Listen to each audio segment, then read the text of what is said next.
Hello, everyone. I'm Jim Garrison.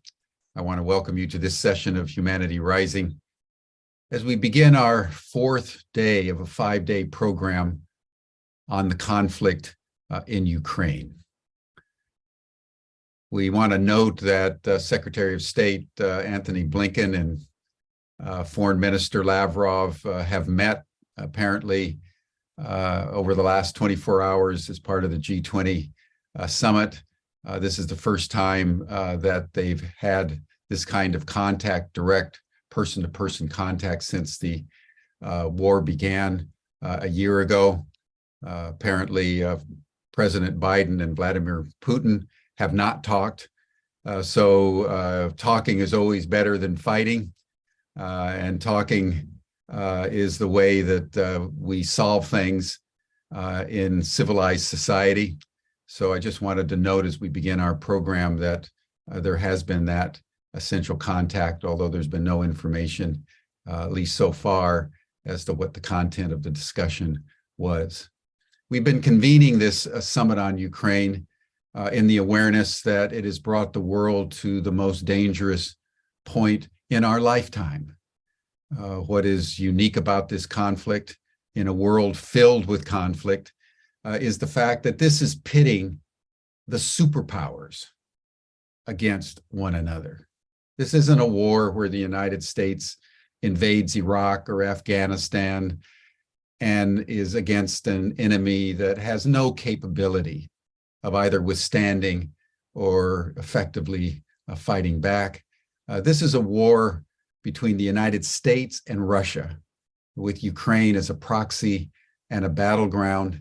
And it's now being complicated and immeasurably becoming more dangerous as the United States is also escalating conflict with China, as China allies itself more publicly and more closely with the Russian position.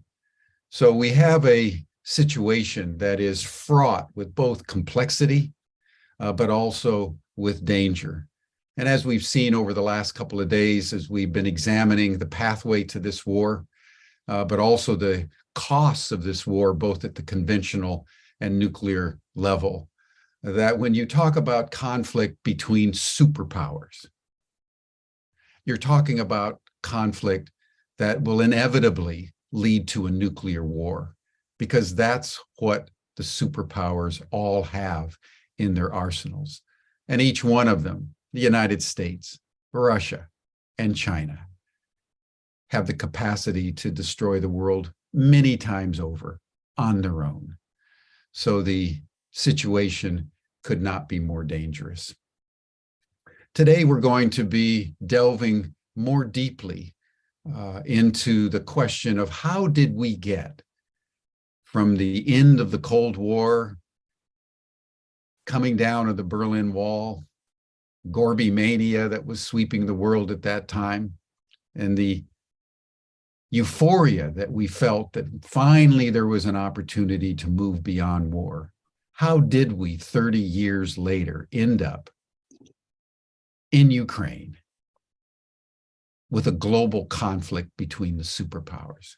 That is a fundamentally important question that we all need to understand, because unless we understand the context and the history in an objectively truthful way, we're not going to be able to take the necessary steps to get us out of this quagmire that could end civilization as we know it if we don't. And we heard on our first session on Monday from Vladimir Posner, who essentially laid it out from his point of view as someone who's simultaneously Russian, American, and French, and intimately involved in the ending of the Cold War and in the history since then. And we'll be hearing from two individuals today who similarly have been deeply involved in the diplomacy and in the politics of the last 30 years. Before we dive into this very complex but important subject, let us pause, as we always do on Humanity Rising, and just simply breathe together. As the world gets increasingly complicated and dangerous and turbulent externally, the most important thing that we can do is deepen our inner coherence, not only within ourselves, but with each other as a community. Because unless we have a compensatory deepening of coherence, we're not going to be able to cope and navigate successfully with an increasingly chaotic world. So when we breathe together here at Humanity Rising, we do so with a very political motive and existential health-giving reason. So for those of you who are new, in a moment you'll hear the sound of a bell. When you hear the bell, just breathe in very slowly for about 5.5 seconds. And you'll hear another bell and breathe out for about 5.5 seconds. That allows you to take 5.5 breaths in a minute, and you're bringing in 5.5 liters of air. According to scientific research, it is the quickest and most effective way to bring complete coherence to your body. Thank you, everyone.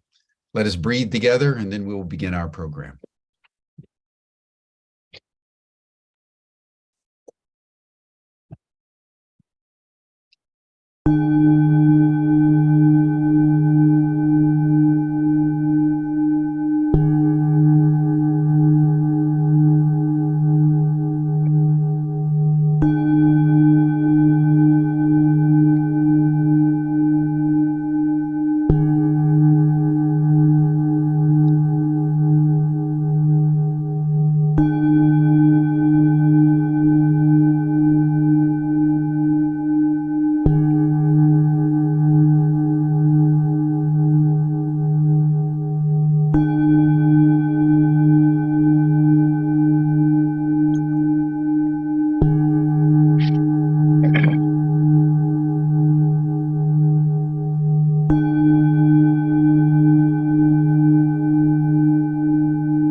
Thank you, everyone.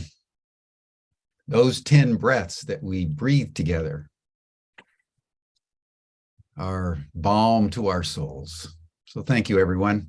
It's my pleasure now to introduce Jody Evans, the co-founder of Code Pink, who's our co-sponsoring organization for this summit and one of the most dynamic peace organizations in the world. So Jody, thank you so much for everything you've done to help architect this summit with the people that you brought in. And I turn the program over to you. Thank you, Jim. And thank you for your words this morning.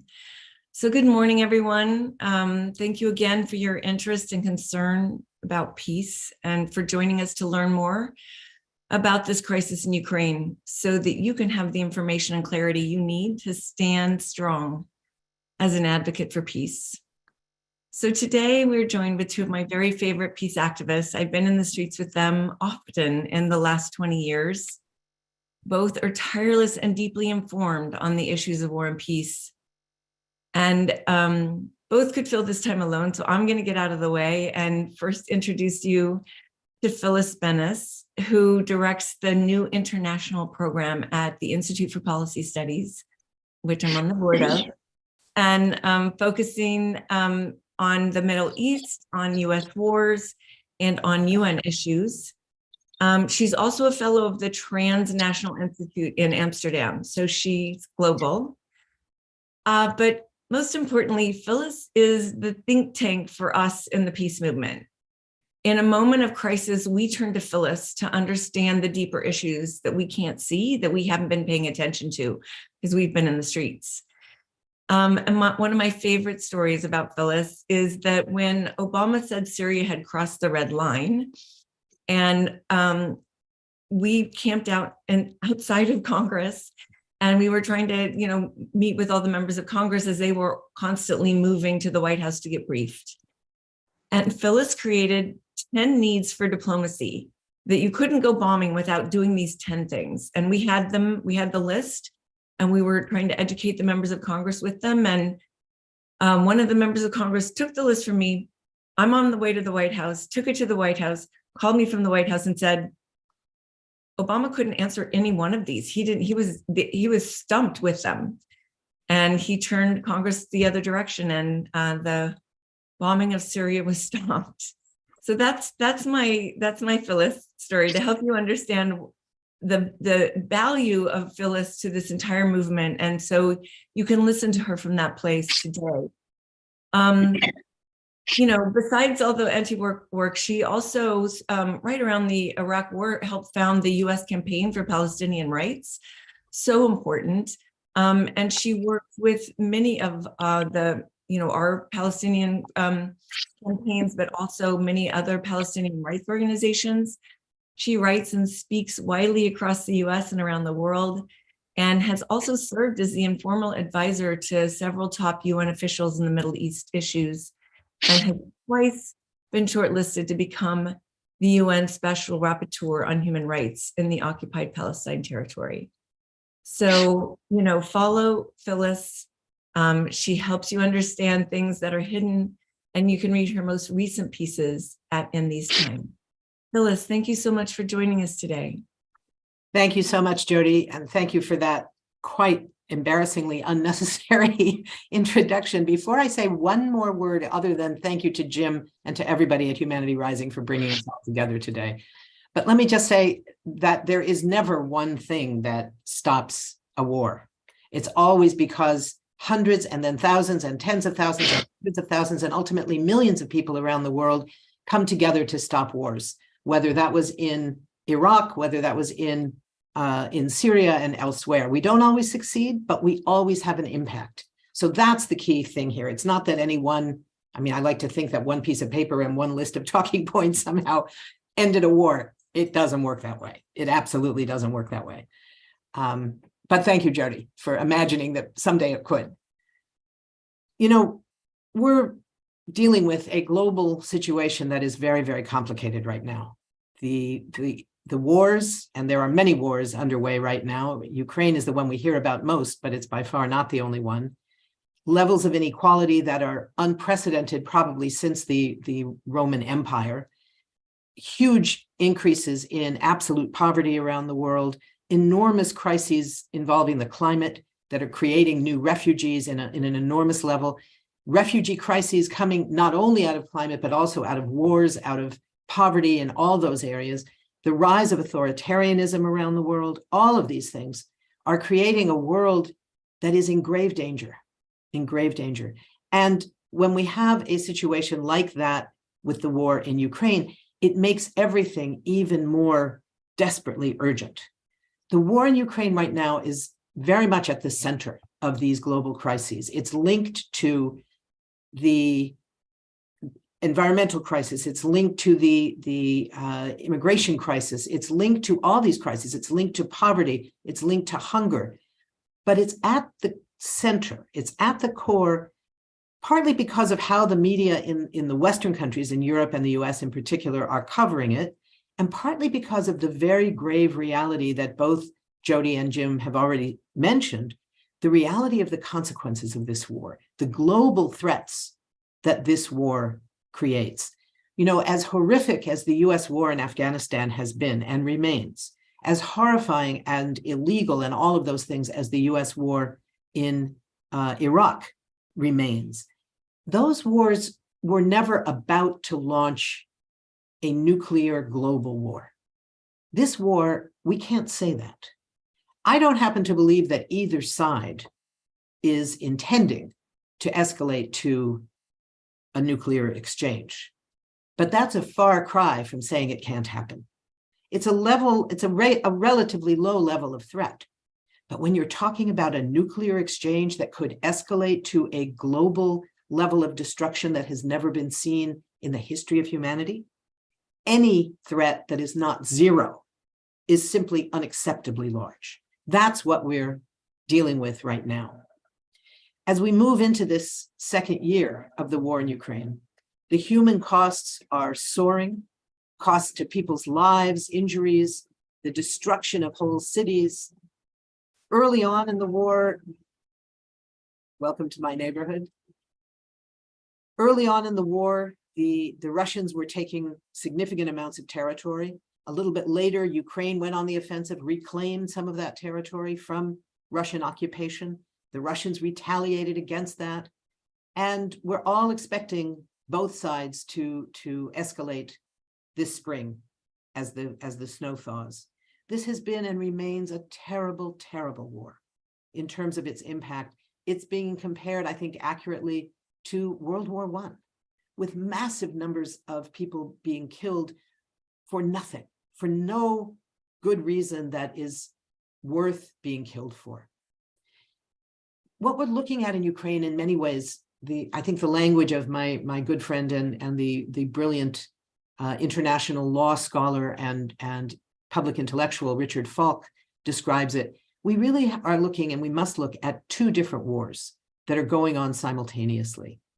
There's the war of geopolitics, in which the US and NATO were very much the aggressor over the last several decades in terms of moving towards NATO expansion, most importantly, the escalation of nuclear weapons across Europe, the stationing of strategic arms, including nuclear weapons in Europe and in areas very close to the Russian borders, moving NATO itself closer to the Russian borders.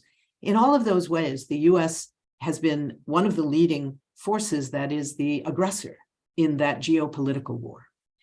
There's a different war, another war going on the ground. And in that war, Russia is the clear aggressor. Because while the war was never unprovoked, that claim was never true. There was massive provocation. But the provocation of NATO, the nuclear provocations, none of these things make the choice of the Russian state to go to war legal or moral or acceptable in any way. So the fact that there may have been provocations doesn't make it okay. It's not a legitimizing factor. It doesn't make it anything but still illegal. It is important to understand those components of provocation so that we can make sure it never happens again. But it's equally important that we never use the provocations as a way of saying, oh, well, so it's okay that Russia invaded and is occupying parts of Ukraine, that somehow that makes it all okay. Like every war, there needs to be a ceasefire, an immediate ceasefire, and then there needs to be negotiations. Now, so far, we're not hearing any calls for that from the providers, the main providers of weapons on the Ukrainian side. Ukraine has been invaded. Ukraine is a state with the right of self-determination and the right of self-defense. That's all true. And it's also true that that doesn't mean that the US or anyone else has the obligation to keep putting in so many weapons that there's not a chance that the war will be brought to an end anytime soon. Acknowledging a principle is not itself a strategy. And I think that some of my friends and others have made the mistake of equating the principle of saying, this is a sovereign country. It hasn't been sovereign for very long, but 30 years is not nothing. It's been sovereign for 30 years. It has the rights under the UN Charter of self-determination. And that's not a strategy for what we do about this. It's not a strategy for how we end the war, how we end the Russian occupation. It just tells us that is a principle. So when I say that we need a ceasefire immediately, we needed one on February 25th of last year, the day after the Russians invaded. We when they were still seizing territory. We needed a ceasefire when Ukraine began reclaiming some of that territory that had already been seized. Now we still need a ceasefire a year in. We've needed it all along, and we need it now. The US, unfortunately, has a history of saying, we don't need a ceasefire yet. We want better conditions. We want better terms. We won't have a ceasefire until it comes with a permanent set of negotiations that have already been decided, which means it's not an immediate ceasefire. It's the negotiations that you need once there is a ceasefire in place. So I think what we hear from Washington so often is, we support the idea of negotiations, but clearly Russia's not interested. Now, at the moment, that seems to be true. And it's completely not sufficient to say that. There's no incentive right now for either side to say they're interested in negotiations. Both sides claim they think that if they do more fighting, they will get into a better military position that will make them stronger when the negotiations ultimately happen. Because as we know, negotiations always happen. There are always negotiations to end a war. Sometimes there's not much to negotiate. Sometimes there's a straight up surrender. This is not going to be that. Russia is not going to surrender like in World War II on the deck of a US ship. We're not going to see that. There's going to have to be negotiations. Is that fair? Is that just? Of course it isn't. War is never fair and just, and this war is certainly not fair and just. We have to acknowledge this was an illegal invasion by Russia, which once was part of the same country as Ukraine, yes. And if you go back in history, you can see 300 years ago, Ukraine was part of another country. It was Poland then, what is now Poland. It was the Russian Empire at various points. It was independent at various points. It has had many different self-definitions. But none of that changes the reality that for 30 years, this has been an independent country, and Russia was wrong to invade. The question now is, what do we do about that? How do we bring this war to an end? So there needs to be a call, an unequivocal call for diplomacy and immediate ceasefire. And the US needs to clarify its own position on that. It needs to say that, for example, the US is in no position to tell the Ukrainians what they should give up in any negotiations. This is for Ukraine to decide. But the US is providing the weapons. And as long as that's underway, the US has not only the right, but the obligation to say we need to move towards real diplomacy. That means clarifying its own position. That, for example, the US sanctions on Russia will in fact be lifted when the ceasefire is in place. The US has a history of denying that, as it did, for example, in Iraq. When Iraq was under sanctions, there came a time when Madeleine Albright, the then US ambassador to the UN, announced at the UN, it doesn't matter now, it's too late. It doesn't matter what the government of Iraq does in terms of allowing in the inspectors. We're not going to lift the sanctions anyway. So it takes away any incentive that these sanctions, in theory, are supposed to be there for. They're supposed to be there to persuade a repressive government to stop its human rights violations, or in the case of Iraq, to allow in more UN inspectors. So all of a sudden you say, well, it doesn't matter what you do. We're not going to lift the sanctions anyway. It's well, then why should we lift why should we allow the inspectors in, right? So that's what we're dealing with. The US should clarify its own positions. The US instead is simply sending more weapons, and without accountability, which seems to be a big problem right now as well. The US also has some direct involvement in this war. It's in the earlier stages when it helped to target a Russian general that was killed by the Ukrainians. It attacked a Russian warship, and the CIA has its operatives in Kyiv, have from the beginning. So all of this means the US has to take some responsibility for figuring out how there's going to be diplomacy. So what would diplomacy look like in this context? The US has a lot of things it could be negotiating right now with Russia that do not require the participation of Ukraine. Starting with going back for both the US and Russia, going back into negotiations to rebuild the arms control and particularly the anti-nuclear laws that had been in effect mainly since the end of the Cold War. There are now none that are operative. They've all either been abandoned by one or both sides, or they're simply being ignored. They need to be rebuilt. We need to be in a world that has ways of controlling these horrifying weapons that have the power to destroy our planet. So that's one of the things that the US should be negotiating with Russia on separately. It could be negotiating, for example, as a gesture of good faith, it could say, we're willing to negotiate a pause, at least, in the construction of the new US base, which is now being built in Poland, less than 100 miles from the Russian border. You want to talk about provocations? What kind of a provocation is that, right? So that's one of the things the US could be negotiating directly with Russia that doesn't require Ukraine to make any particular concessions. So there's a host of things like that. The question of what role the US is going to play in the future could be something that it's negotiating with Russia right away. The question of the Minsk agreements, which failed to prevent the Russian invasion. They were passed in 2014, and then again, there was the second one in 2015. They didn't work to do that, but they were not useless. They did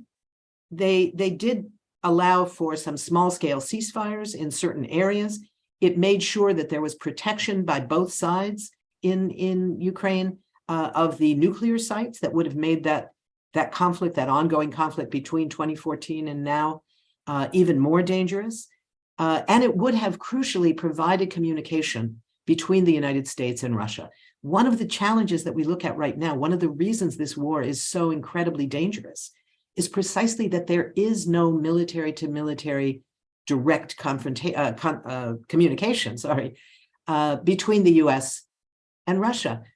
The way there was, for example, in Syria, when the US and Russia in that situation were both supporting different sides, and they were fighting in a war that could have led to significant escalation. They put in place a hotline between the two militaries. So when the US was about to bomb in Raqqa, for instance, it could and did contact the Russians and say, we're bombing there, get your people out of there. The Russians did the same thing.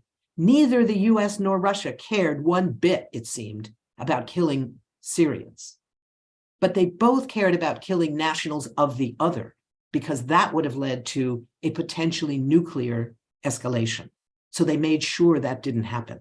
That's not in place now, and that's a very dangerous reality that we're looking at. So looking longer term, what are we talking about in terms of what this war is costing us? The impact here, you all know, I think, that in the new military budget is now at $858 billion.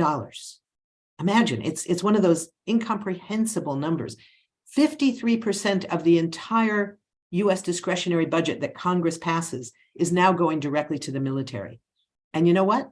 The $113 billion the US has sent to Ukraine this year, of which $66 billion is for the military and the rest is various economic and humanitarian aid. Almost none, there's a tiny bit, but almost none of that $113 billion has come out of the military budget. So that's $113 billion on top of the $858 billion that the US is paying for war. What do you think is the impact of that on things like jobs and healthcare and education and childcare and all the things that we need to actually keep us safe in this, in this moment of such conflict? We know that these wars don't keep us safe. What keeps us safe is healthcare and childcare for our kids and education. Those are all the things that are being taken away from us. There's never enough money being taken away from the military. So we're in a very dangerous moment. And if we look around the world, one of the ironies here, we talk about this now being the war between the superpowers, the US versus Russia, the US versus China. What role will China and Russia have with each other? But in earlier periods, a certain war at a global level would emerge to replace the earlier wars. This time around, that's not what happened. This time around, the earlier wars, we have the wars in Afghanistan. That is, we're still seeing the consequences of it. Right now, of the 40 million people who live in Afghanistan, half of them are facing a potentially life-threatening level of food insecurity within the worst winter they've had in decades.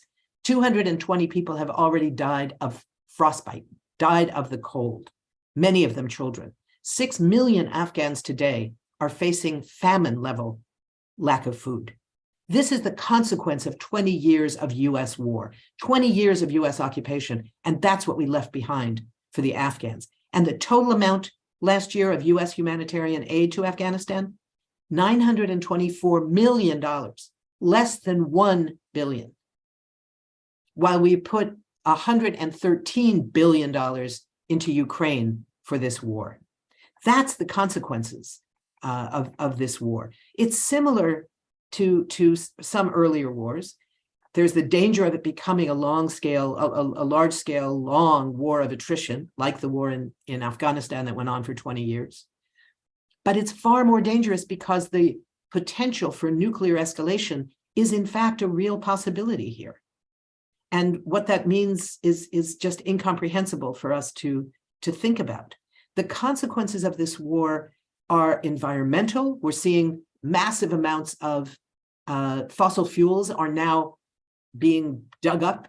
We're not putting the kind of money and attention into alternative fuels anymore. The urgency because of the cutoff of Russian oil and gas is now we've got to find as many new sources of oil and gas as we ever could. So it's destroying the environment. It's creating hundreds of thousands and now millions of new refugees, certainly Ukrainians, who are, and we should note, being welcomed the way every refugee in the world should be welcomed.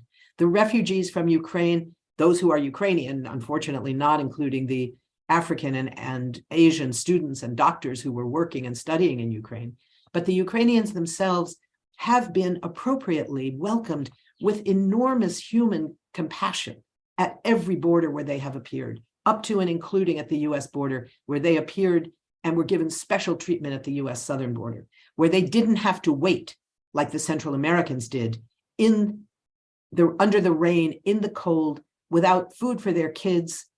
They were taken care of the way all refugees should be taken care of. And it should be a model. We can say, yes, it is possible to treat refugees the way the law requires and the way as human beings our humanity should require, where they're welcomed at every border with hot soup and clothes for the kids and a place to stay that's warm and safe and a guarantee that for the next 2 years, you can live here and we'll make sure you get a job, we'll get your kids health care, we'll get them into school. That's how refugees should be treated, all of them. So this war in that way has provided us with an example, in a sense. One of the other consequences we have to look at, the militarization of Europe. Europe's creation, the project of Europe, was the project of human rights. It was never real, it was always aspirational, but what a great aspiration to say all these countries that had for centuries fought small and large wars against each other were now going to unify in a way that would guarantee peace and would focus on building human rights for the whole continent, for all of Europe. Nobody's talking about human rights anymore. Nobody's talking about avoiding wars anymore. We're all hearing the talk about more defense spending, new military bases, ending any talk of Europe as a human rights project. And that military spending, where Europe is trying to catch up with the military spending of the United States, it's also going global. So repressive governments around the world are using that as a model to say, hey, we're going to spend a lot more money on our police, our soldiers, our weapons. We're going to buy them all from the US. That'll endear us to the US, whatever administration is in the White House. And in the meantime, if you poor people can't get food, well, sorry about that. The consequences can be and are deadly. And that's even before we get to the consequences of potential nuclear escalation. The impact on the global South in terms of food shortages coming directly from this war are creating a whole generation of children in North Africa, in South Asia, in parts of the Middle East, in whole sections of the world that this year have not had access to food that their parents could afford, have not been able to go to school. They have not had heat in the middle of these terrible winters. So we're looking at a war with enormous global consequences. And we need, I'm just checking how my time is doing, we need to be thinking both about how to stop this war, which has everything to do with the immediate call for a ceasefire and an opening of new negotiations. Some of you will remember just a couple of months ago at Christmas time, a number of human rights and anti-war organizations here in the United States and around the world, some in Europe and elsewhere, were looking at the story from World War II, the story of the Christmas truce that became a great myth and a great story. It became a movie, all of those things. But what that actual history was is very, very important for all of us to be thinking about. In the middle of the first year of World War I, in the trench warfare in Belgium, there came Christmas Eve. At that time, the troops had been fighting on both sides, German troops on one side, French and Belgian and other Western European troops on the other side. In these trenches, they were wet, they were cold, it was snowing, they had no protection from the elements. And then suddenly it was Christmas Eve, and they started thinking about Christmas. And some of the German soldiers had received small trees as gifts from people at home that their military had brought in. And a couple of them stuck their trees up above the trenches so they could be seen by people on the other side. And they started singing Christmas carols. And on the other side, the French and the German and the British soldiers, the French and the Belgian and the British soldiers heard the streams of music. They started hearing the tune of Silent Night in a different language. And they started singing it in their own languages. And shortly, a couple of people on each side sort of stuck their heads out and they saw each other and they nodded at each other and they came out into no man's land. And it resulted in a night's truce that in some places lasted several days, where they exchanged gifts and they spoke to each other. And they realized that these were the poor men who were fighting the rich man's war. Many of the officers on both sides tried to get them to stop, but they didn't. It was an incredible story, and it became part of the mythology of the war that showed what ordinary people could do. I met someone recently whose father was one of the British officers who first tried to get his soldiers to stop and then gave in and said, no, you're right, go out, talk to them. It's an incredible story. And there was a petition that Code Pink and other organizations put forward for faith leaders. And one of those great faith leaders was the Reverend William Barber, the co-chair of the Poor People's Campaign and head of Repairers of the Breach. And he was one of the signatories of that petition. And he decided to go a step further and write a sermon for Christmas Eve that he delivered his sermon at 10 o'clock on Christmas Eve, thinking back to the story of the Christmas truce in the context of a call for an immediate truce in Ukraine and the urgent need for an immediate truce at that exact moment. So it's an amazing potential for what it's going to take to end this war. We also have to be thinking about what kind of a security arrangement could there be after this war that could make it possible for Europe to once again be a continent focused on building human rights and equality for all and not focused on militarism. What could that lead to? What could that lead to? The dangers after the war, the dangers of this escalation of militarism, we're going to have to start talking again about things like ending NATO. You know, NATO was a product of the Cold War. It was a tool of the Cold War by the winning side of the World War II divided, so that the winning side suddenly had the Soviet Union as one part and Western Europe and the US on the other side. So NATO was created as a weapon of the Cold War to make sure that it could not move forward, that it could not move forward on that the Soviet Union could not move forward in expanding any kind of power and allowing the expansion of US domination, US military domination through this coalition. And there has been a call since the end of the Cold War to end NATO, to say this was a tool of the Cold War. If you want to claim victory, fine, claim the victory, but end it. Don't keep fighting it once the Cold War is over. Instead, what the US led in that process and what NATO ultimately did was to find new purposes. So all of a sudden, it's not just about protecting Europe from so-called Soviet incursions or some such thing. It was about making sure that the US could lead a coalition in Afghanistan or originally in in the Yugoslav wars, where NATO played a major role. In Libya, it was a NATO engagement that turned what had been an internal struggle that was unfortunately militarized by a dictatorial government into a massively destructive war, with NATO bombing just massively destroying much of the infrastructure in key cities in Libya. So the notion of saying no to NATO, we have to reclaim that. What we're looking at now is the support from places like Sweden and Finland that were historically proud of their neutrality, historically proud of their own commitment to peace, where populations now are urging their governments, and the governments are agreeing, to join NATO, to put more money into the military. Now they're eager for that. Germany is now talking about reaching the 2% of its GDP, which is enormously higher than its current military spending. For the first time since World War II and the defeat of the Nazis, Germany is now sending tanks abroad to Ukraine to be used in that war. So who benefits from all this? It's the US military producers, because in the context of NATO, this concept they have of what's known as interoperability of an expanded NATO means there's going to be US military producers making a killing in every single way. The 5 big military producers whose CEOs are all earning in the area of $20 million a year each, higher than the average of any other sector of major CEOs in the United States. They are going to benefit from this.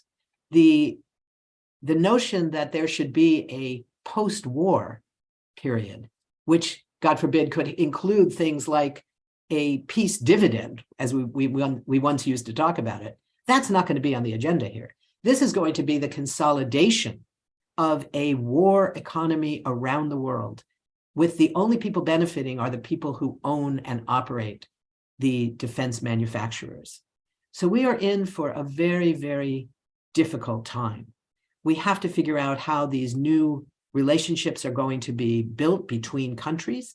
The UN needs to be strengthened to play that role rather than being dominated by US pressure and kept under the thumb of the United States way too often, and on occasion under the thumb of Russia in the Security Council these days, something that didn't happen for the last 40 years or so until now. But we're seeing the need for an entirely new way of thinking about what global diplomacy looks like. There is good news around the world, despite the rise of authoritarianism in so many places, including in ostensibly democratic countries, places like the Philippines, places like Brazil until Lula came back into power, places like India, places like the US. We should not pretend any longer after the Trump years that we are somehow immune from authoritarianism taking over in the United States. There is still good news. The developments in Latin America, certainly in Brazil, but also in Peru, in Colombia, in Chile, where progressive governments are back in power. This is very, very important. But it's going to be a very long struggle and a hard struggle. And we need to have a movement that is focused on stopping wars, stopping militarism, stopping the militarization of US foreign policy. And we have to make sure that all of the movements in our country, the movements that are fighting against racism, fighting for women's rights, fighting for immigrant rights, fighting for the planet, that all of our movements are aware of and are taking up the need to cut the military budget, to stop supporting wars, to say that recognition of a principle, like the principle of self-determination, is not by itself a strategy. That doesn't tell us that the only answer is to go to war and to escalate the war and to send more weapons and bigger weapons and more weapons and bigger weapons and think that that somehow is going to bring about peace. It never has, and it never will. So we need a whole new way of thinking about the world. I'm glad to be with you today to talk about this. I'd love to answer some questions and to hear your thoughts as well. Thank you very much.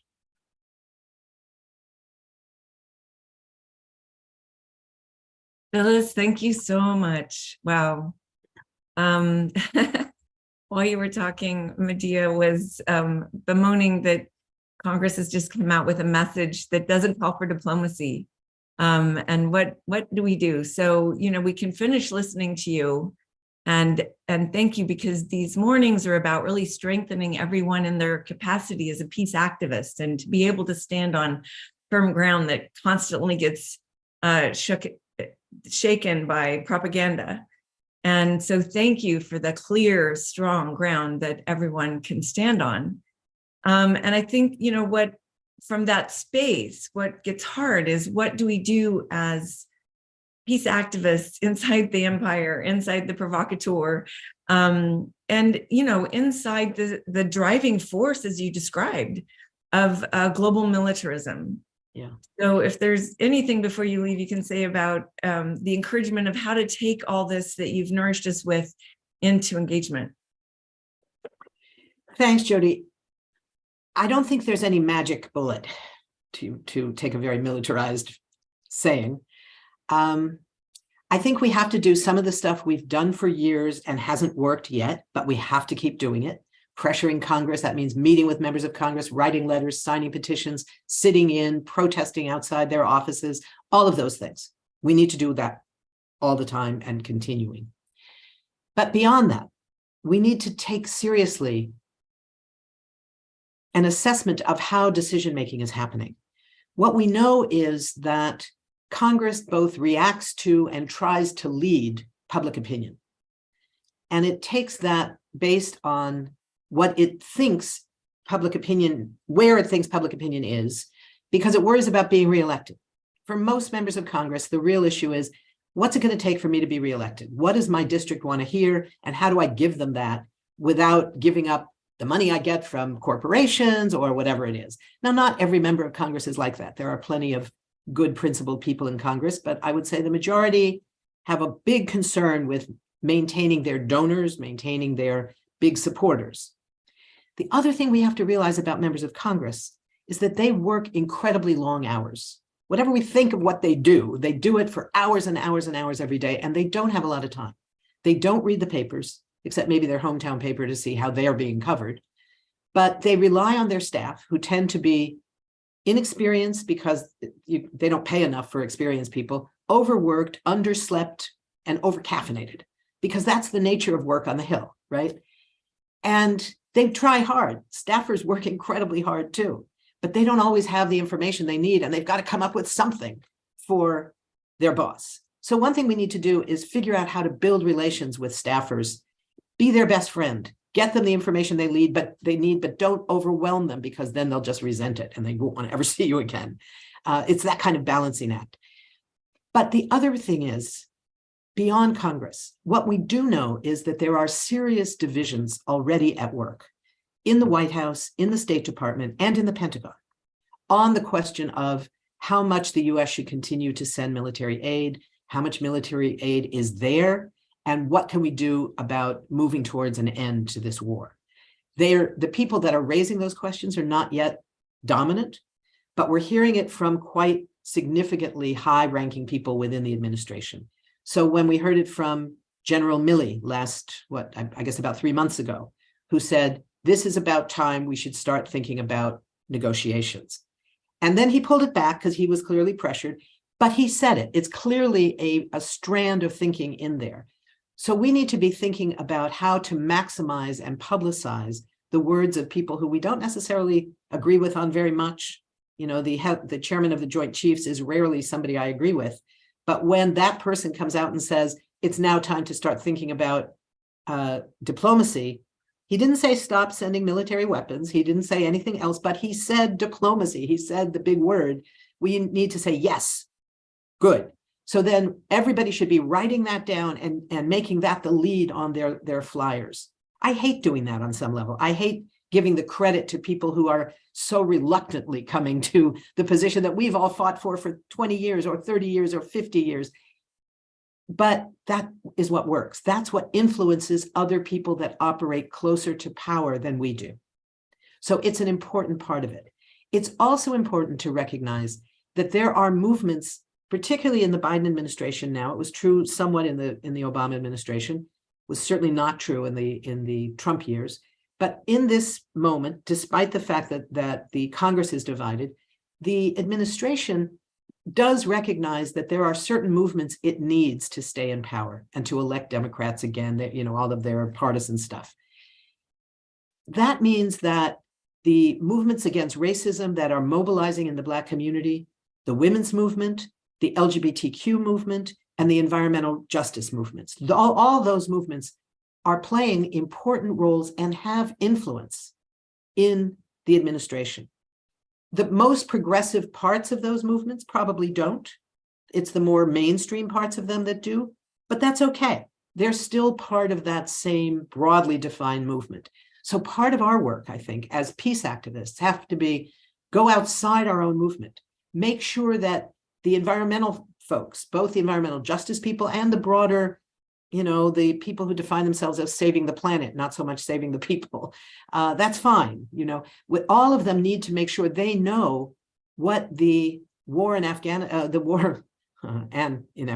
but the war in Ukraine is doing to their, what is most precious to them, what the military budget means for the inability of the EPA to have enough people to do serious inspections, for example, where those two things meet. It's not so much how do we get them to come to us? How do we get them to come to our protests? We shouldn't worry about that. We should go to their protests with these components of what should be their demands. So I think that's a huge part of what we need to do in this moment. Thank you, Phyllis. And I know you have somewhere to go off to. So thank you so very much for all you do and all the ways you support us and being smarter and more effective in our communication. Thank you all. It's been great to be with you. Thank you. All right. And I guess I'll bring Jim back on to introduce my dear friend, Ray. Thank you, Jody. And Phyllis was remarkable. So I really thank you for bringing her to our attention. Like Ray McGovern, who we're going to hear in just a moment, she's clearly encyclopedic in her memory of history. And it's so important that we remember history at these kinds of historical moments where we're living out history. And if we forget it or stay ignorant of it, as it's been said many times, we simply repeat it. And this is one of those patterns we do not want to repeat under any circumstances. And in that spirit, I want to welcome back Ray McGovern, who's been with us on Humanity Rising a number of times. You'll remember that Ray has a background in the Central Intelligence Agency. He, during the Reagan administration, prepared the daily briefing book for the national security staff. He woke up in some way during the Iraq War and realized that the propaganda from the Bush Jr. administration were manufacturing big lies, and he had the courage to call attention to that fact. And ever since then has been a watchdog, and I would say a whistleblower in a fundamental way to the integrity that we need to keep in our intelligence gathering and dissemination, and has been speaking out on a range of issues from the standpoint of his deep experience in the intelligence community. We've asked him the same question that we asked Vladimir Posner and Phyllis Bennis. How did we get from the end of the Cold War and the heady days of Mikhail Gorbachev to a war in Ukraine that is pitting the three superpowers together in an increasingly dangerous way? So Ray, I want to welcome you, and like with Phyllis, just talk to us and make your presentation, and when you're done, we'll circle back for some dialogue. Thank you, Jim, and thank you, Jody. Let's see. Let's have a show of hands. How many believe that the United States of America is exceptional? Okay, well, maybe I'll be preaching a little bit to the choir here, but I would like to go back 75 years. 1948, just a couple of years after World War II was over. George Kennan used to be, well, still is, my tutor, the person I looked to for understanding what the Soviet Union was all about. He wrote the first policy planning paper for the newly created policy planning staff of the State Department. And this is what he said. We, the United States, have about 50% of the world's wealth, but we're only 6.3% of its population. In this situation, says Kennan, we cannot fail to be the object of envy and resentment. Our real task, therefore, in the coming period is to devise a pattern of relationships which will permit us to maintain this disparity. To do so, we will have to dispense with all sentimentality and daydreaming. We shall cease to talk about vague and unreal objectives like human rights, the raising of living standards, and democratization.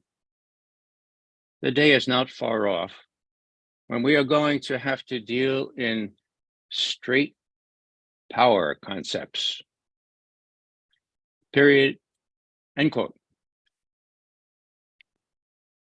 50% of the world's wealth, but only 6.3% of the world's population. Whoa. So this is exceptionally privileged place to be. We are exceptional, and we have to devise policies that maintain this disparity. That, my friends, was 75 years ago. The ethos, the self-image is very much the same with the sophomores who are advising President Biden to do the things he's done, particularly with respect to Ukraine. And my friends, the danger is great.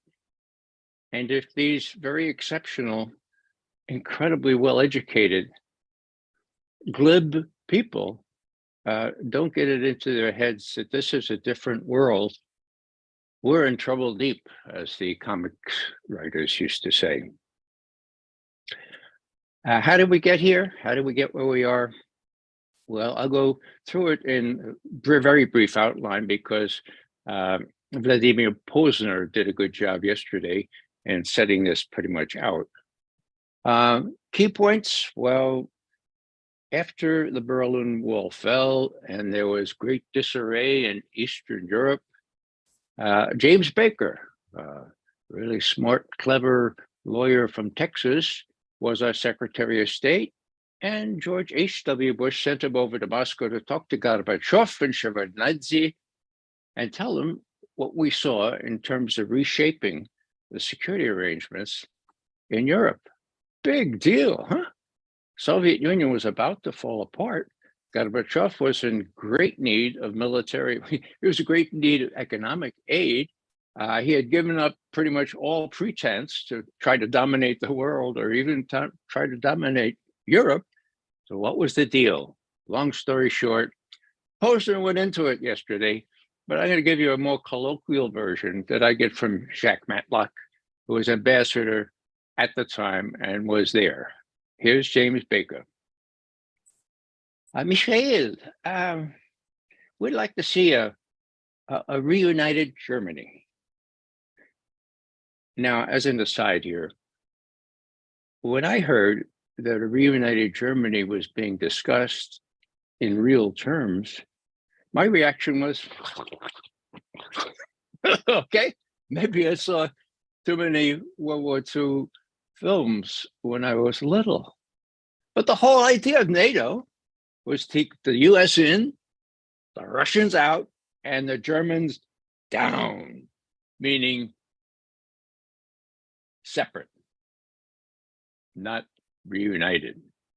Now, here I am, an American. Yes, I was alive through all of World War II, in which we lost something like 440,000 troops, all troops. Many of you know that the Russians lost over 26 million Soviet citizens. So there's a little disparity there as well. So when Gorbachev is asked to, well, would like a reunited Germany, I imagine, I imagine he shuddered the same way I did. Probably his reaction was even more enhanced because let's face it, Russia has this history with the Germans, right? So what did James Baker say? He said, we'd like to see a reunited Germany, and let's see, how would it be? You asked about a quid, a call for this quid. How about this? We won't move NATO 1 inch to the east. Cross my heart, hope to die. Well, it was a bitter pill to swallow, a reunited Germany. The notion that NATO would stay where it was, that was pretty damn attractive. And so in response to this suggestion, after sleeping on it overnight, Gorbachev and Shevardnadze came back and said, now, not 1 inch, right? And cross my heart, okay? All right. And you're going to give us some economic aid to get us out of this terrible situation? Yeah, sure. And you want us to pull out the 240,000 troops we have in East Germany? Oh, yeah, we have to do that. Okay. All right. We'll do it. Now, as Posner mentioned yesterday, that was not written down. Now, Jimmy Baker is a lawyer, all right? Now, a lawyer gets stuff written down. My father was a lawyer, and I can't tell you how many times he told me, "Hey, get it in writing, get it in writing." So do you think that Jimmy Baker forgot to get it written down? I don't think so. I had a chance to ask one of Gorbachev's closest and most important advisors during that time. I was in Moscow about 8 years ago. His name was Kuvaldin. He's a professor at Moscow University now. Kuvaldin Viktor Borisovich. So I said, Mr. Kuvaldin, we were having drinks, actually, as a little reception. So would you just tell me why that agreement was not written down? He looked at me, he said, well, Mr. McGovern, I'll give you the usual reasons. Germany didn't have buy-in yet. The Warsaw Pact still existed, for God's sake. But then he looked me straight in the eye and he said, Mr. McGovern, the real reason is we trusted you. That's the background. Okay, that's 1990 when they trusted us. Let's fast forward now to 2008.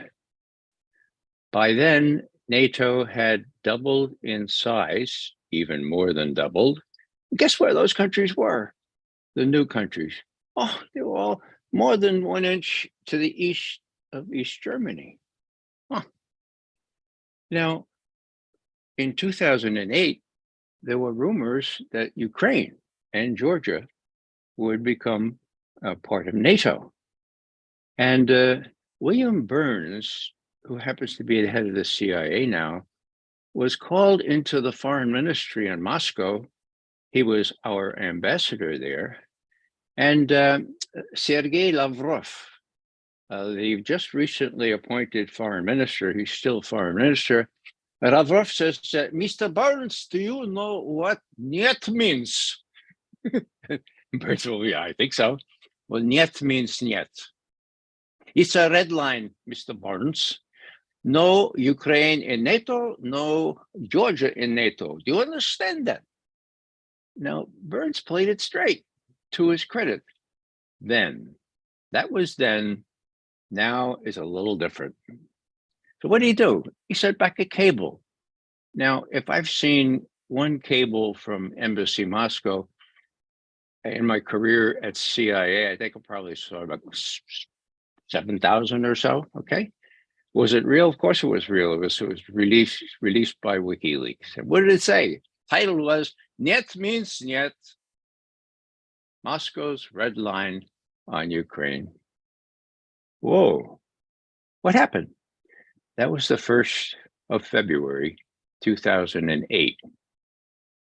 3 months later, at the NATO summit in Bucharest, the final declaration on the 3rd of April said, Ukraine and Georgia will become members of NATO. Okay, wow. So, to his credit, Bill Burns played it straight. That was then. Sent his cable back. He even dared to add a ambassador's comment. They're allowed to do a little comment if they're the ambassador. And he said, you know, I have to point out that actually Russia has its own strategic interests as well. And so we have to appreciate that. So they're entitled to have their own strategic interests. Now, that sounds pretty mealy-mouthed, but you didn't say that to a Cheney. Well, also Bush was around and Condoleezza Rice. And they just said, look, we're exceptional people. We can do what the hell we want. So we'll make Ukraine and Georgia part of NATO. Well, that was the red line, and that was crossed. So what happens? What happens next? Well, Jody talked a little about this, or I guess it was Phyllis, talked about the war in Syria, the open US war in Syria that didn't happen. Now, Phyllis's little list of talking points played a role. So did the fact that the British Parliament, for the first time in 735 years, said no. We don't want a war against Syria. Okay, maybe it was less years than that, but it was really unusual. It was very much unlike what those British toadies did before the unprovoked war on Iraq. Okay, so what am I saying here? I'm saying that Obama was between a rock and a hard place. Many of us, if memory serves, Phyllis was with us out in front of the White House demonstrating Answer Coalition, everybody else saying, no war on Iraq, no war on Iraq. We were making such a din that the Obama press conference had to sort of end for a while, move to quieter spaces. And then I was the next up to speak, and I got a little message from somebody within, okay, somebody in watching the president. Obama says he's going to go to Congress. He's not going to launch a war all by himself. Now, that was pretty hard to believe, given all the history. So in my little talk, I said, if this is right, my God, then we've really been able to prevent the worst. How did it turn out? It turned out this way. While John Kerry was militating before the Senate Armed Services and Senate Intelligence Committee, we got to do this war, we got to do this war. It was all based on a false flag sarin attack they blamed on Bashar al-Assad. It was really our own guys that did it. Okay, so what happens? Well, Putin messages the White House and says, we're looking forward to President Obama coming up to Petersburg for this summit, which began just a few days later. So Obama goes up and he doesn't have Kerry with him, doesn't have anybody with him. And he has a chance to talk to Putin. And Putin says, now, Mr. President, nobody wants open war in Syria. We know that you're doing a little covert war, but nobody wants you to be attacking with all these tomahawks and all those missiles and stuff. And we've arranged with the Syrians to have all their weapons of mass destruction, namely their chemical weapons, destroyed under UN supervision on a US ship, because you all have specially outfitted ships for such destruction of chemical weapons. What do you say? Now, Obama didn't want a war.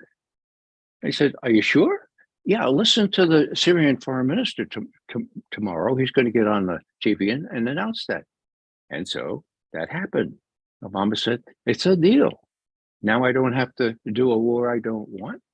And later, Obama told his unofficial biographer, Jeffrey Goldberg of The Atlantic, that he was very proud of that decision, that he made it against the advice of all his advisors, that he had hewed to the Constitution, and that he avoided playing what Obama called the Washington playbook. This was a big deal. It was such a big deal. I'll tell you a very, very short personal experience I had with this. I used to be on BBC every now and then, no more. I had an interview at the top of the CNN building on, I think it was this key week in the first week of September 2013. So I came out of a little booth that I was in, having finished my interview, and I opened the door a little too sharply, and I almost knocked over this little guy who's right in front of me. And oh, hey, what you doing? It was Paul Wolfowitz. No, I said, thank you, God, for teaching me the principles of nonviolence. That really came in handy right then. I looked at Paul. I said, oh, sorry, Paul. He says, oh, you know me? Of course I know you. Well, be more careful. I looked across the room. There was Joe Lieberman. Now, you had to see this to believe it. No more flashy yellow, red ties. They were all dressed in somber black and dark blue ties. It looked like a funeral, for God's sake. It looked like one of their mothers had just been run over by a Mack truck. They're looking at the boob tube, and somebody's explaining what this coward Obama had done. The Syrians had done these terrible things, and Obama didn't have the guts to follow through with the war. Then they go into Lieberman and Wolfowitz go into this special thing, do a little interview. Watching on the, I hung around watching it on the tube, and the first thing Lieberman said is the president doesn't have to go to Congress to get permission out of a war, but please, no. So the government takes out his little constitution that Dennis Kucinich gave him, and he underlines the portion of Article 1, Section 8, and he meets these two jokers in this ornate thing they call the elevator shaft. Okay, they come across the. They say, "Hey, Paul. Hey, Joe. Ray McGovern." Now, you have to realize the ethos in Washington is you never. If somebody looks important, and I was a little, if you look important, then you don't want to have anybody think that you don't remember them, right? So, oh, hi, Ray, how are you? I said, yeah, Joe, I have a constitution here. I ripped out Article 1. Would you go home and read it? You've been in the Senate for what, 20 years or so? And you don't know that only Congress, the House of Representatives, can declare war. So, and then Wolfowitz is slinking away, Paul, come back here. But he wouldn't come back. And then this beautiful, beautiful 6'2" woman appears, and she surveys the scene and she says, "Oh, gentlemen, I'm so sorry." Her job was to protect these two jokers from the likes of me, and she had failed. I simply said, I'm so sorry too. Why do you let these two jokers on that don't even know what the Constitution said? Well, went down the hill from there, and CNN has not asked me on again, but it was worth it. Now, that's just to give you a feel for how distraught, how angry the neocons were that they didn't get their war against Syria. I mean, it was really bad. It took them 6 months to overturn the government in Kiev, the government of Ukraine. And that's where this current skein of events starts. We know that the US was the prime mover here. I mean, hello, that intercepted telephone conversation in late January of 2014 shows that now under Secretary of State Now, then she was Assistant Secretary of State for European Affairs, Victoria Nuland, telling our ambassador in Kiev, we have yachts in waiting. He's going to take over as prime minister. The Nazis were going to put in the background for the while. And Payet says, what about the EU? They're not going to like this. And she says, F the EU. You know what the rest of the F word is. Now, one of the things that was sort of fortuitous is that 2 days later, Victoria Nuland apologized. Not for the coup, but for saying F the EU. I guess she wanted them to believe that she didn't really feel that way. Of course, we know now, given everything that's happened in the last year or so, that those words still apply to our exceptional people who are running our policy. So that was the Maidan. Now, what those coup leaders that people put in place by the coup, what they said immediately is we want Ukraine, of course, to be joining NATO, and would like to, we're going to ban Russian as an official language. Now, think about 35% of Ukrainians spoke Russian as their native language. They always were able to do that, always as an official language. So then there were more draconian things, people sent from Kiev down toward Crimea and so forth. So the Crimeans first and foremost said, we want out of here. We don't want to bow to the coup government. And you know that story. You know how they were annexed after a plebiscite. They were annexed by Russia. Now, there were people in the eastern Ukraine, in the so-called Donbass provinces of Donetsk and Lugansk, who were equally distraught at being put under the heel of this very right extreme government that Nuland and Payet and Senator McCain and the others put in power. And they don't want any part of it. And so they declared independence. And they went to Russia, they went to Mr. Putin and said, what we really like is if you'd annex us like you did Crimea, why not us? And Putin, for whatever reason, said, no, not going to annex you guys, but we'll help you. And of course, the Russians did help.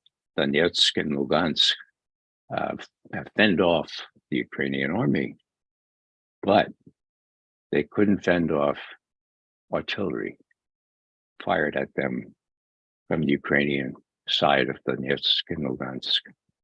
14,000, these are reliable figures. Organization for Security and Cooperation Europe figures, 14,000 Russian-speaking people were killed since 2014, until recently when 5,000 more were killed. By whom? By Ukrainian artillery. Now, I didn't know that. I didn't know that the artillery was stepped up during the last part of January and the first part of February last year, 2022.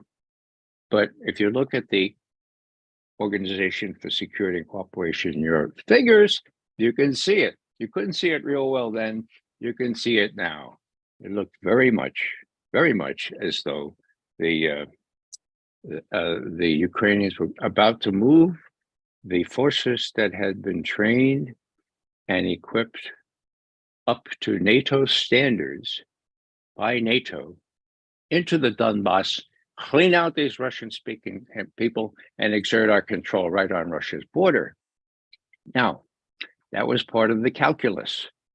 That is something that Putin himself didn't really realize until pretty late, I would say, because there were signs of rashness in what he did in February.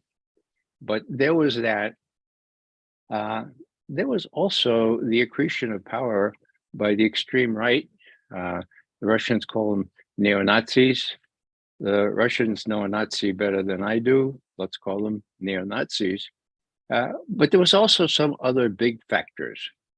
And one of them, I'd like to dwell on just for a second, has to do with a country on the other side of the world, China. On the 4th of February, Putin went to Beijing to help launch the Winter Olympics. Now, the two countries had already said that their alliance, their strategic relationship exceeded the normal military alliance. On the 4th of February, a very serious pronouncement was released by both parties saying, there's no end to our cooperation. We're in it together. Okay. Now, Putin was there with Xi. This part that's coming now is speculation on my part. I wasn't a fly on the wall, but this is how I think the discussion went. Comrade Xi, I may have to invade Ukraine. They're about to attack. We just have recent intelligence now that the Ukraine forces, they're really well equipped, well led now. They're going to attack my Russian compatriots in Ukraine. The talks have come to naught. We tried to get them to talk about offensive strike missiles on the periphery of Russia. They won't talk about that anymore. And there are already holes, Romania and Poland, that can accommodate Tomahawk cruise missiles or even hypersonic missiles when the US finally gets them. So Comrade Xi, I think I may have to invade Ukraine sooner rather than later. Is Xi. You mean after the Olympics are over, right? Oh, yeah, of course, after the Olympics are over. The day after the Olympics are over, Donetsk and Lugansk are finally recognized as independent countries by Russia. The day after that, the Russian authorities approved the incorporation of Lugansk and Donetsk. And you have a request from them to help them out. And then another day, and you have the Russian invasion. Now, Phyllis was absolutely right that this was provoked. I mean, I could adduce lots of other things. I will adduce one more thing because not many people know it. On the 21st of December, 2021, Putin got up in front of all his generals and admirals. And he said, you know, the immediate threat is from the emplacement of strategic strike missiles in Romania and Poland. If the so-called ABMs make no sense positioned where they are, if they're substituted for by Tomahawk, that's the way Putin says, Tomahawk missiles or hypersonic missiles. In the first case, I have 7 to 10 minutes warning. In the second case, 5 minutes. I don't want to have that. So we need a written agreement this time. We need a written agreement. Make sure that doesn't happen. Now, the next part is a little bit my interpretation. I saw those faces on those admirals and generals.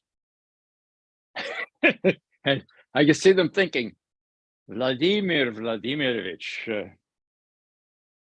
wasn't the ABM treaty written? I mean, wasn't the Intermediate Nuclear Forces Treaty written that actually didn't just ban but destroyed a whole class of nuclear-tipped strategic weapons?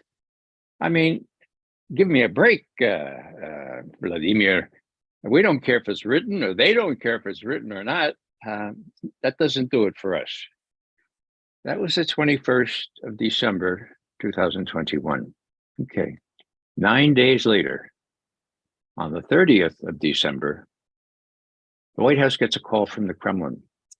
Mr. Putin would like to talk to Mr. Biden like today, like right away. And the White House is flummoxed, you know, they said, wait a second now.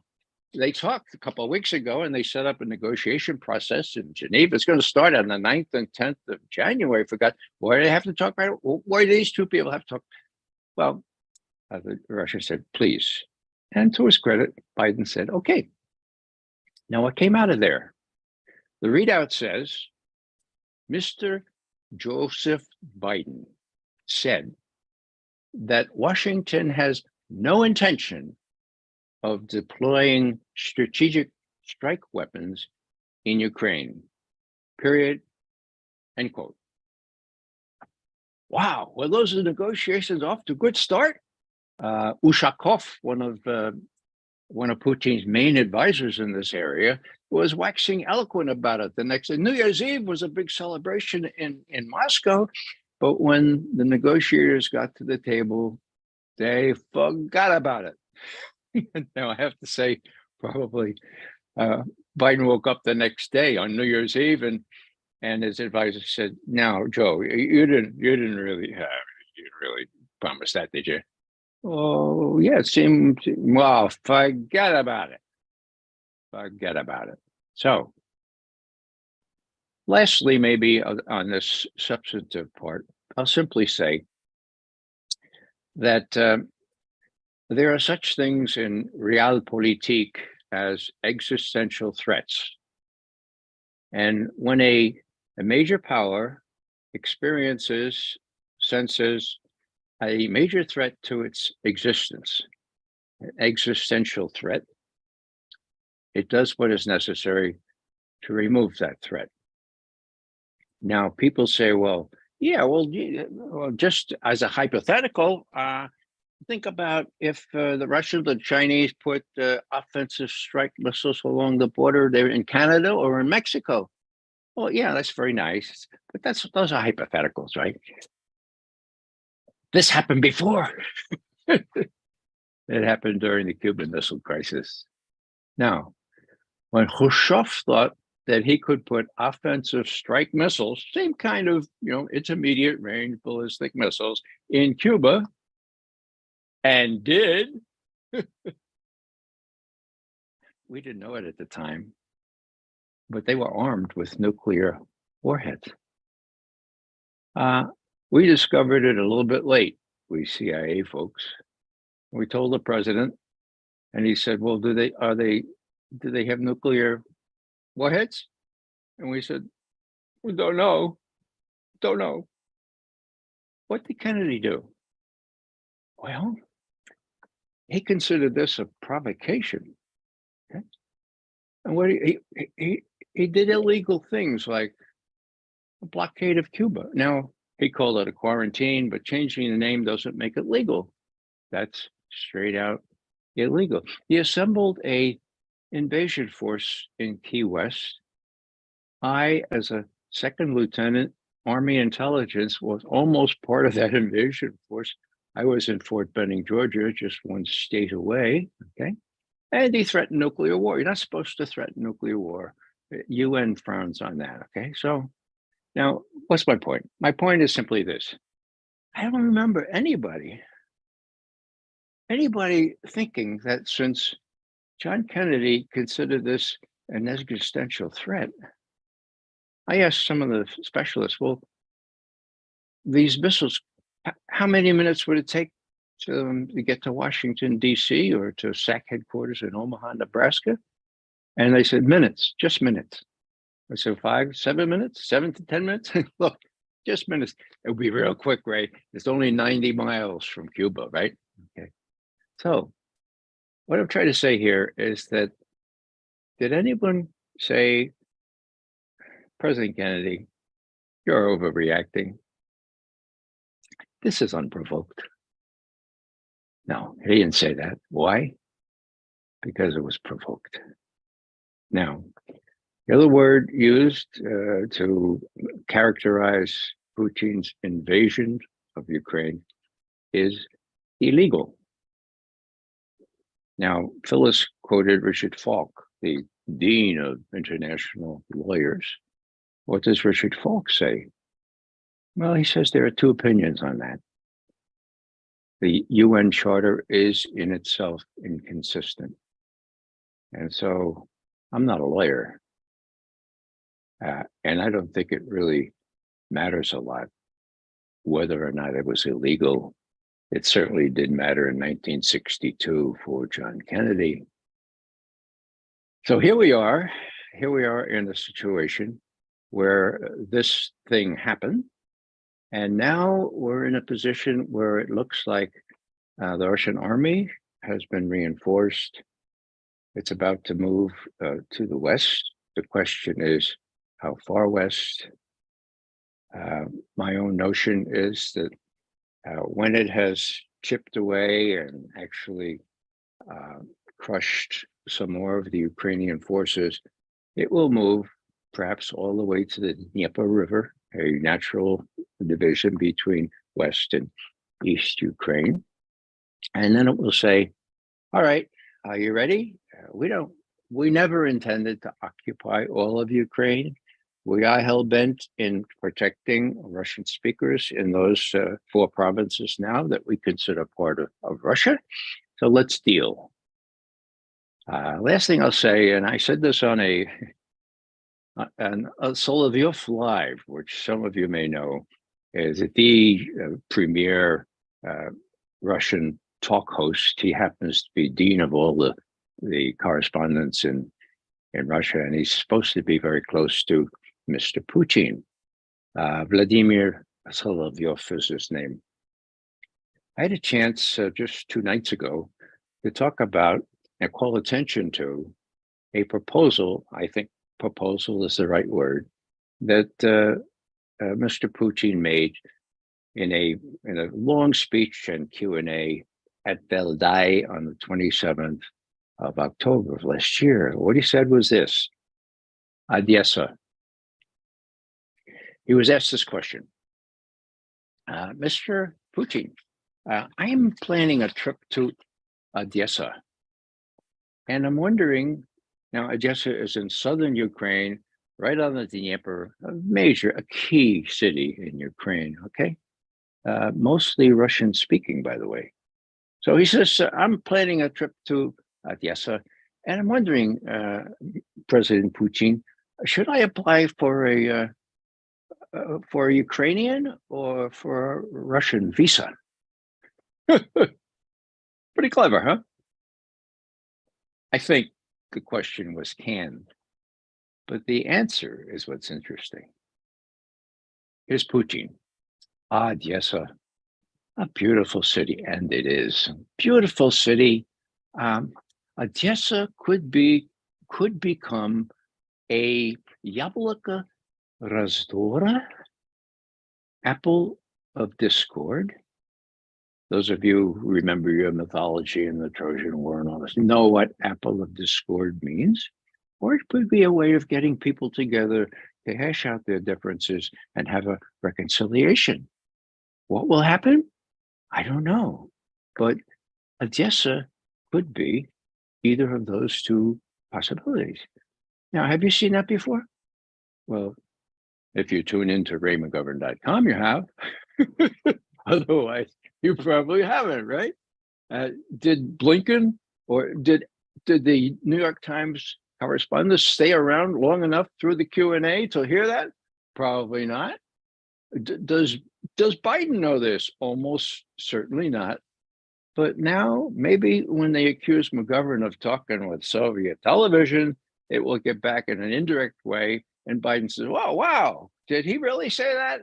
In other words, I think the Russians will be willing to deal as they were willing to deal at the end of March, beginning of April last year.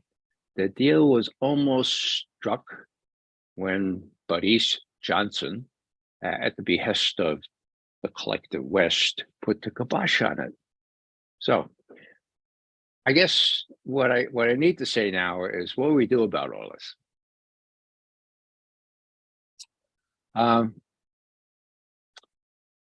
Dr. King said there is such a thing as too late. Here is the situation now. It's getting to be too late. What's going to happen, in my view, and I was a Army intelligence officer, but that was 235 years ago. So I depend on people like Doug McGregor and others who are not only much younger than I, but much better plugged in to what's really going on there in Ukraine. What we expect is a rolling to the west of Russian forces, as I mentioned before. Russia cannot lose this war because the Russians correctly feel this is an existential threat of the same kind President Kennedy faced 60 plus years ago in 1962. Okay, so they can't lose. How about Washington? Well, let's go back to what Obama told Jeffrey Goldberg in that same interview. He said, uh, Ukraine is a core issue, an existential issue for Russia. It's not for us. And so we need to be really careful about how much we put into this thing and really kind of trim our sails when we don't have as much at stake as the Russians do. Well, was Biden around then? Yeah, he was around. Did he listen? He may have listened then, maybe he forgot. But the guys around him now, and Victoria Nuland, guys and gals, if you will, are really, really poor advisors. So what do we do? Well, here's what we do. I'm going to invoke what I call the NOAA principle. For those of you who don't read RayMcGovern.com, here's the NOAA principle. No more awards for predicting rain, awards only for building arcs. Let's not keep complaining about, oh, how bad it is. It is bad, but we've said enough of that. What are we going to do to build our own little plank on an arc that can save this situation? Now, my own view is that we can do this, we must do this, and we're able to do it. But we have to put our bodies into it. Our bodies? Yeah. We got to get off our patooties and put our bodies into it. Now, that means the kinds of demonstrations that we launched before Iraq in vain, launched before Syria with some good results. Now we have to do it to stop the provision of arms to Ukraine and get this war ended. How do we do that? Well, I come from an ethos, a ecumenical church, really, the Church of the Savior in Adams Morgan section of Washington, D.C. And our ethos involved small groups getting together. You don't do these things by yourself, okay? I didn't do the things I used to do when I lived up in Washington without Jody, without Medea, without people in the church giving their full affirmation, okay? And then bailing me out of jail when necessary. Medea was an expert on that. She kept track of where I was when I got jailed. She called my mother. She called my wife and said, reassured it's going to be all right. I'm going to pick them up. And she did all those things, okay? Wow, when you can expect that kind of help, plus lawyerly help from people committed to justice, I mean, you can do these things, and you can, but you need a small group. Now, when I say small group, I'm just talking 5 people, 4 people, 6 people at the most. The only requirement is that you have at least one woman in that group, because women have all the courage in this world, okay? Witness what Code Pink has been able to do. And then you support each other. And then if one of you decides, well, I'm going to do this, well, you don't have to all do it, but you all have to support that person, say, I affirm this call that you have, and you go ahead and you do it, okay? Now, what else? I mentioned in a recent talk, people have been asking me, what's this green bracelet that you wear? I mean, what is this, what is this all about? People have much fancier bracelets. Well, I just read it to you, okay? Because it helps me persist. It's not only women, nevertheless, she persisted. Some of us men persist as well. Here's what it says. Rachel Corrie, April 10, 1979, March 16th, 2003.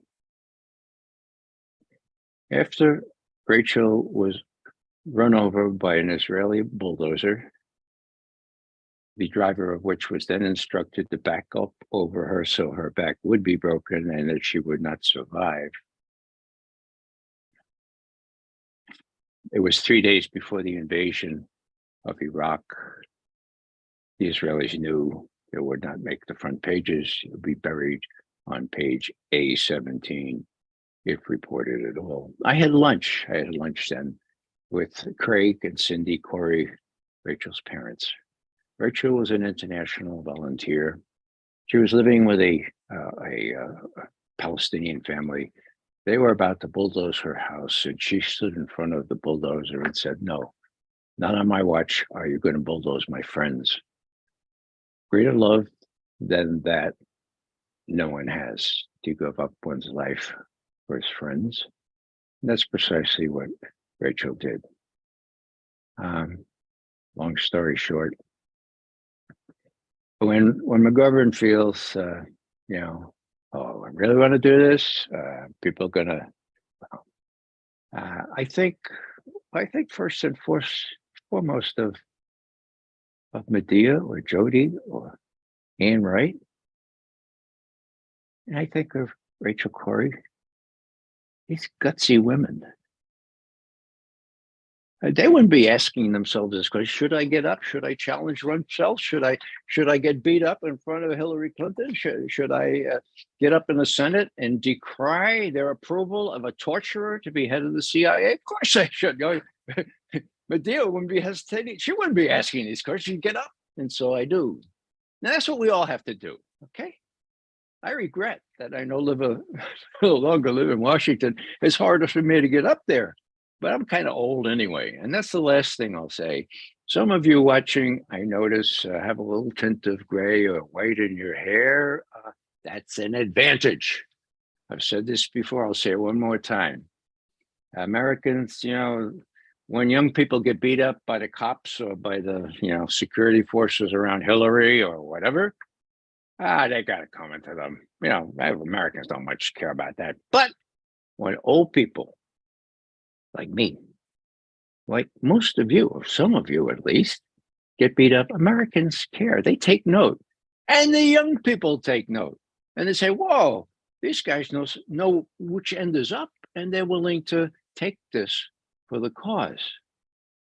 And there are people doing precisely what I'm recommending now. It's called interventions.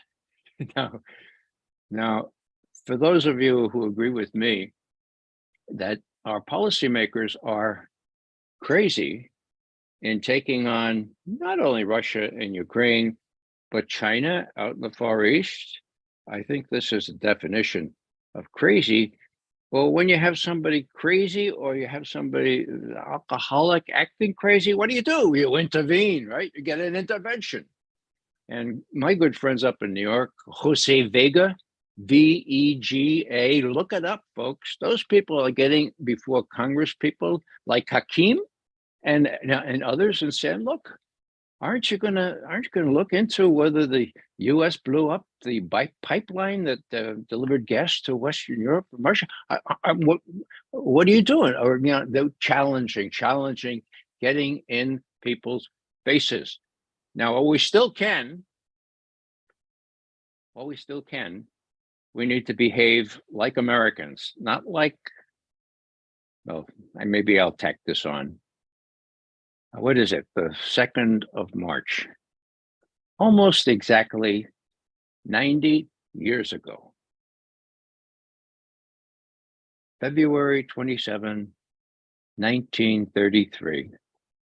Someone burned down the German parliament in Berlin. It was called the Reichstagsbrand, okay? And it was blamed on communists, and very draconian laws ensued, and the Nazis were only 44% of the German parliament at the time, but they intimidated everyone. And before you knew it, a matter of months, the Democrats had caved, Social Democrats in Germany, the Catholic Centrum Party had caved. The Germans reacted with what one author called sheepish submissiveness. That's not our part, folks. Too late for that. We don't react that way. Many of us did when the Twin Towers fell. But no longer is that the case. We have to kind of expose what's going on, realize how much of this is to blame, how much of this was provoked, and tell our fellow citizens, get them galvanized, get them actualized, get them unsubmissive to the propaganda, and get them active so that we can make a difference. And I'll close on that, but it's again, the Noah principle. No more awards for decrying what's going on. Awards only for building arcs. Let's get those planks into that arc. Thank you very much. Oh, Ray, thank you so much. Love you so much. Miss you. But you know, we have a march coming March 18th on the 20th anniversary of the Iraq War in Washington, D.C. So maybe make some plans to come join us. I don't see you when you come to see family on the West Coast anymore. Well, I'm primary caregiver, so I'm pretty much marooned here in North Carolina. Not a bad place, but it is a little confining. Well, thank you for doing that. So you've really keyed us up for tomorrow, because tomorrow is what can we do? And we have Marcy Winograd and Medea Benjamin both here to say, what are the next steps? And I think both you and Phyllis have given everyone the strength, you know, to stand on, to be vocal and visible peace activists. And thank you for, you know, saying that we need to be visible and more disruptive. And it's very easy. It's, you know, we hold your hand through it. And what I've noticed is we hold somebody's hand through it one time and then they become even more vocal and visible than us. So we need to be more vocal and visible. And we saw that this week with Olivia's disruption of the Senate hearing on China. And, you know, we see that when we are invisible, we are not in the media, and that we have to be disrupting this war talk. We have to be disrupting the warmongering. And I think, you know, watching today is we need all of you to take what you learned today, come to DC, and we'll take you through a teach-in through the halls of Congress, because right now they are being chickens. They've got their heads under the sand and they're trying to pretend like nothing's happening, and they don't have to call for diplomacy, but they do. And we need to remind them that they know better. And we've got to give them some backbone and some courage. And sometimes it just takes showing up and reminding them that peace is the only way. So tomorrow we get to take all this information and learn how to take it into action. Ray, thank you so much for everything. Miss you. Most welcome. Miss being in jail with you. Miss being in the paddy wagon with you. All right. So Jim, I turn it over to you to say goodbye. We'll see everybody tomorrow. Yeah, thank you, Jody, and thank you, Ray. And the one note I think with which it's inspiring to close is your point, Ray, that it's in small groups of affinity groups, as we used to call them back in the anti-nuclear days, where one's personal individual courage can really shine. Mm-hmm. And I think that's important for all of us to just take in as we close, everyone, is that the courage that we know we need to manifest is enhanced in community. And I think that's one of the powerful aspects of Code Pink, is they gather people together in a very heartful, supportive way, balancing education so that we know what the truth is, and then supporting us all individually and collectively to do the disruptive work that needs to be done so that we can convene the kind of conversations in the corridors of power that are necessary to stop this madness. So Ray, I want to thank you. I want to applaud your courage, and thank you for bringing up Rachel Corrie. I had forgotten that story, but I remember how profoundly saddened and angered and moved I was to know that she had stood up in front of the bulldozers and actually given her life. So for you to have a bracelet in her name and bring her courage into our deliberations today was a very, very thoughtful and I think a very powerful. So thank you, my friend. And that'll do it for us for today, everyone. We'll see you all again tomorrow for our 5th and final day for this particular summit, knowing that we'll be convening again in April and then again in June for as long as the war goes on. And tomorrow we'll be looking at pathways to peace, which is the only way out of this current thicket in Ukraine. So Ray, thank you. Thank you, everyone. We'll see you tomorrow. Bye for now.